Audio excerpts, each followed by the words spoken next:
Alright, Shalom. First, I want to give all praises, honor, and glory to Yahweh, Ba'Hashem Yahushai, Ba'Hashem Machakodash. Double honors to the apostles of Great Millstone, and peace and blessings to the elect. Well, there's something interesting going on in Venezuela right now, and as of now, it's concerning their power grid, all right, which seems to be under attack. Okay, so but there's claims that the U.S. is behind it. Okay, which I have another article here that is pretty interesting too. So it says cyber attacks and insider sabotage.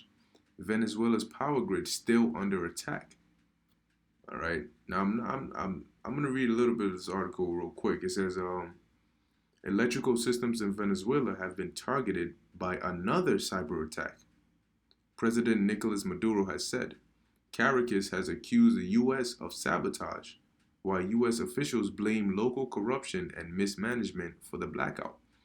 Mind you, this blackout, all right, as I got the notification, see if I can read it on my phone. The notification said, it says here in Venezuela that 15 dialysis patients died in Venezuela's blackout. Okay, so you see how this blackout's already affecting people. However, they're saying they're blaming the U.S. for it. But it's very suspicious how earlier there was an article that came out. Okay, that said here. All right, now notice the time. Okay, this article came out before the other one. This was around 9:22. All right, and this one came out 23:44. Okay, or 21:44, 41. So in this article it says what? Back to square one. Or back to square one, Washington now says no timeline for regime change in Venezuela, which is very odd because after pushing so hard, for getting Maduro out of there and putting Guaido and all this, regime change and so on and so forth, and considering military actions, now they're saying there's no timeline for it. Like almost just falling back after going so hard for something, you just fall back from it. That's very weird, odd. Now, I'll read a little bit of this article, too. It says, after weeks of insinuating that Nicolas Maduro's ouster was imminent, Washington now insists that there's no timeline for regime change in Venezuela. RT looks at how the U.S. best laid plans haven't played out. When Vice President Mike Pence released a video statement in January pledging full support for Juan Guaido's claim to the Venezuelan presidency, many assumed that an operation to install the oppositional leader in Caracas was just around the corner. But more than a month later, and with Maduro still firmly in power, Washington seems to be out of ideas. Not only has the U.S. failed to deliver its humanitarian aid to Venezuela, but Washington's allies have unanimously ruled out military action. Now check this. The Trump administration now asserts that there's no timeline for regime change in Venezuela. Okay? So here it says what RT's Igor Zendanov describes as a thinly veiled admission of failure. Washington still contends that all options are on the table, but how many options are left? So now they're saying there's no timeline, there's no rush, there's none of that. And then suddenly you have cyber attacks in Venezuela, which the people of Caracas are blaming the U.S. Okay, they're accusing the U.S. And the U.S. is just saying, no, it's corruption and mismanagement. All right, that's why you have this blackout.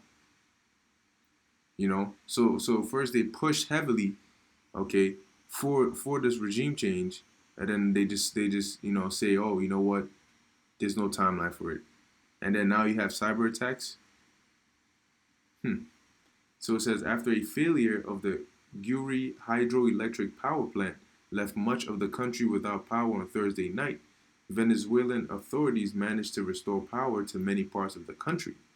However, the country's grid took another hammering on Saturday, which is today, with many of the restored systems knocked out once again.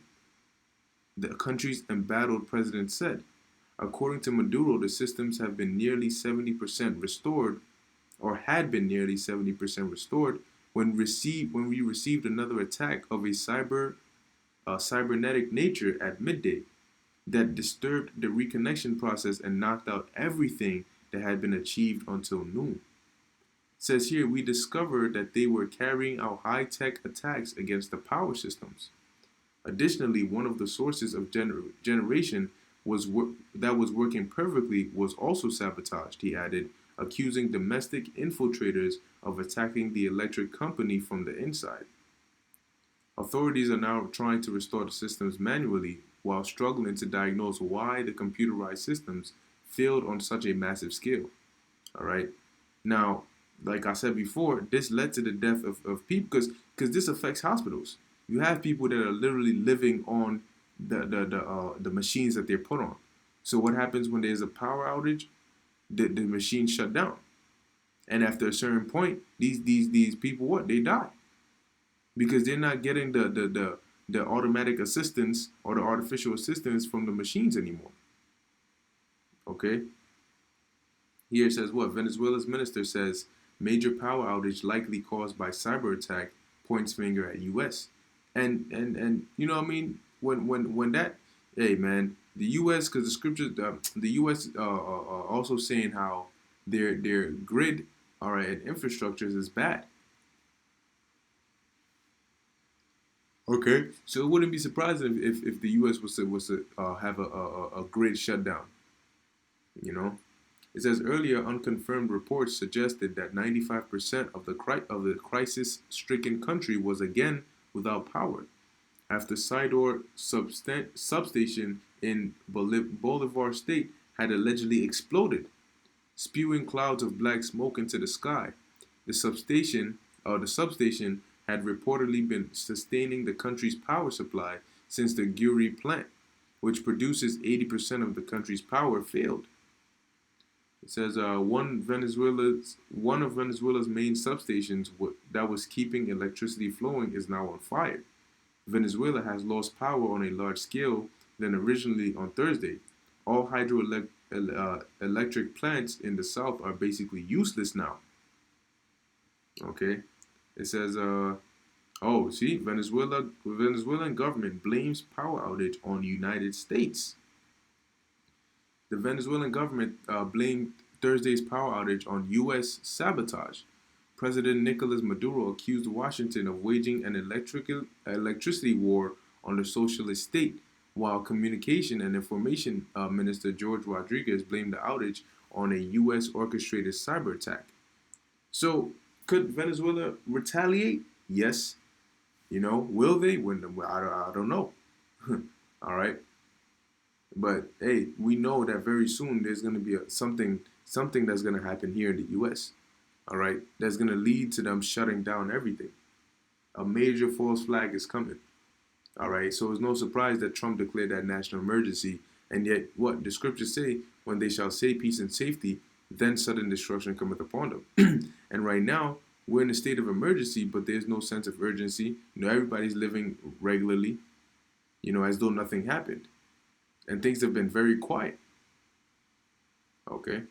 It says, meanwhile, U.S. officials, including a vocal proponent of regime change in Venezuela, Senator Marco Rubio, blamed the socialist policies of Maduro's government for letting the country's infrastructure crumble to breaking point.